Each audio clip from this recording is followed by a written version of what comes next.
కృతజ్ఞతలతో నింపబడిన హృదయము ఎల్లప్పుడూ స్తుతులతో నింపబడి ఉంటుంది.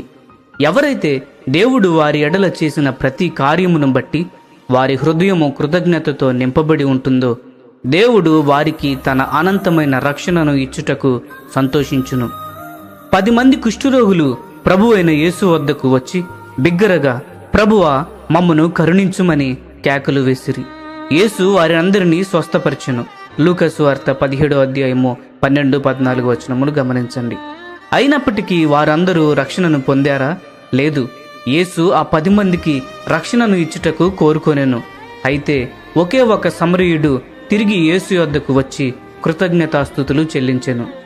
ఈ రోజులలో అనేక మంది ప్రభు అయిన యేసు ద్వారా స్వస్థతను లేక మేలును పొందుకొనవలనని కోరుచున్నారు.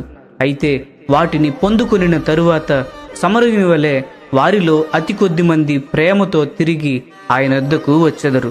అందును బట్టే అతను ఇచ్చు జీవము అతి కొద్ది మంది మాత్రమే పొందుకొనుచున్నారు. యేసు పాదముల యొద్ద సాగిలపడి గొప్ప శబ్దముతో మహిమపరచుచు కృతజ్ఞతాస్తుతులు చెల్లించి సమరయునితో, ప్రభు అయిన యేసు, నీ విశ్వాసము నిన్ను రక్షించెను అని చెప్పెను. ఆ 9 మంది కుష్ఠరోగులు వారికిచ్చిన రక్షణను పొందుకొనకుండానే వెళ్ళిపోయారు. కేవలము స్వస్థత మాత్రమే కాదు, ఆ సమరయుడు అతని అంతము వరకు రక్షించు రక్షకుని పొందుకొనెను.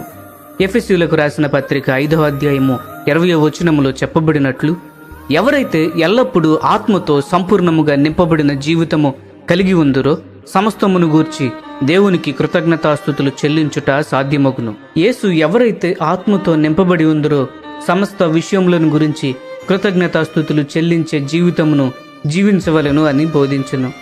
నూతనముగా వివాహమైన జంటకు వారి మొదటి 3 సంవత్సరముల వివాహ జీవితములలో ఆత్మీయులగుటకు ఆర్థిక ఇబ్బందులను దేవుడి యొక్క ప్రత్యేకమైన బహుమతిగా అనుమతించినట్లయితే వారికి ఎంతో మేలు అని మనము భావించవచ్చు.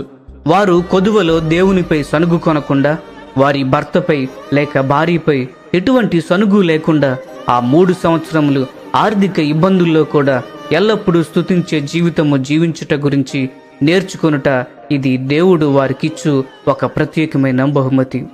ప్రియ స్నేహితులారా, ఈ సందేశంలో మీకు ఆశీర్వాదకరముగా ఉన్నట్లయితే లైక్ చేయండి, సబ్స్క్రైబ్ చేయండి, అనేకులకు షేర్ చేయండి. మీ విలువైన అభిప్రాయములను కామెంట్ రూపంలో మాతో పంచుకోనండి.